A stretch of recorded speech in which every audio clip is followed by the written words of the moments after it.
பாஜக கூட்டணியிலிருந்து எடப்பாடி பழனிசாமி என்ன சாதித்தார் என்று திமுக அமைப்பு செயலாளர் RS பாரதி தற்போது கேள்வி எழுப்பியிருக்கிறார். எந்த விதமான நிர்பந்தமும் இல்லாமல் மகிழ்ச்சியுடன் தான் கூட்டணி அமைத்திருப்பதாக எடப்பாடி பழனிசாமி நேற்று கூறிய நிலையில் தற்போது RS பாரதி இந்த கேள்வியை முன்வைத்திருக்கிறார். விவரங்களுடன் இணைகிறார் நம்முடைய செய்தியாளர் கோகுல். விவரம் என்ன?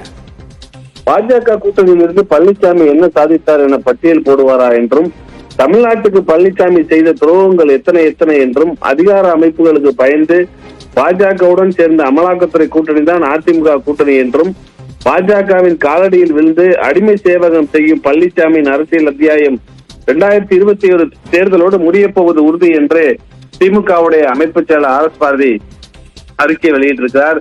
திமுக அதான் காங்கிரஸ் மிரட்டலுக்கு படித்தது என்றும், அதிமுக பாஜக கூட்டணி மகிழ்ச்சியோடு அமைந்திருக்கிறது என எதிர்கட்சி தலைவர் எடப்பாடி பழனிசாமி பேசியிருக்கார் என்றும், 2004 முதல் 14 வரை காங்கிரஸ் கூட்டணியில் அங்கம் வகித்த போது தமிழ்நாட்டிற்கு திமுக கொண்டு வந்த திட்டங்கள் ஏராளம் என்றும், பாஜகவுக்கு சேவை செய்வே நேரமில்லாத பழனிசாமிக்கு திமுக கொண்டு வந்த திட்டங்கள் எல்லாம் எப்படி நினைவுக்கு வரும் என்றும் RS பாரதி தெரிவித்திருக்கார்.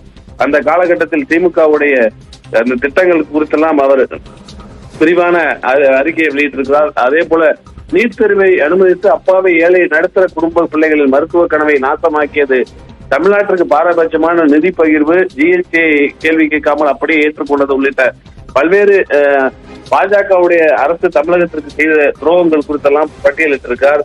தொடர்ந்து அதிமுக பாஜக கூட்டணி மகிழ்ச்சியோடு அமைந்திருக்கிறது என்கிறார் பழனிசாமி என்றும், கூட்டணி அறிவிப்பை அமித்ஷா வெளியிட்ட போது பக்கத்தில் பொம்மையாக அமர்ந்திருந்த பழனிசாமி மகிழ்ச்சி பற்றியெல்லாம் பேசுவது வேடிக்கை என்றும் அவர் தெரிவித்திருக்கார்.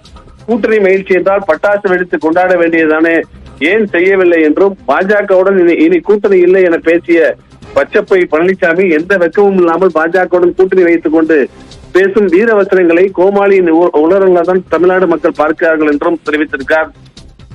ஒன்றிய பாஜகவின் காலடியில தமிழ்நாட்டின் உரிமைகளை அடகு வைத்த, தமிழ்நாட்டை சீர்கெடுத்த ஆட்சிதான் அதிமுக பாஜக ஆட்சிகள் என்றும், இந்த துரோக கூட்டணிக்கு கடந்த தேர்தல்களிலே தமிழ்நாடு மக்கள் தோற்கடித்து தக்க பதிலடி கொடுத்ததாக அவர் தெரிவித்திருக்கார். வரும் சட்டமன்ற தேர்தலிலும் இந்த அடிமை அமலாக்கத்துறை கூட்டணியை மக்கள் ஓட விரட்டி அடிப்பார்கள் என்றும், சுயநல பச்சோந்திகளுக்கு தமிழ்நாட்டில் என்றுமே இடமில்லை என்றும், பாஜகவின் காலடியில் வீழ்ந்த அடிமையை சேவகம் செய்யும் பழனிசாமியின் அரசியல் அத்தியாயம் 2026 சட்டப்பேரவை தேர்தலோடு முடியப் போவது உறுதி என்று கடுமையான ஒரு காட்டமான அறிக்கையை திமுகவுடைய அமைப்பு செயலர் RS பாரதி எடப்பாடி பழனிசாமிக்கு பதிலடி கொடுக்கும் வகையில தற்பொழுது வெளியிட்டிருக்கார். தேவப்பிரியன். நன்றி கோகுல்.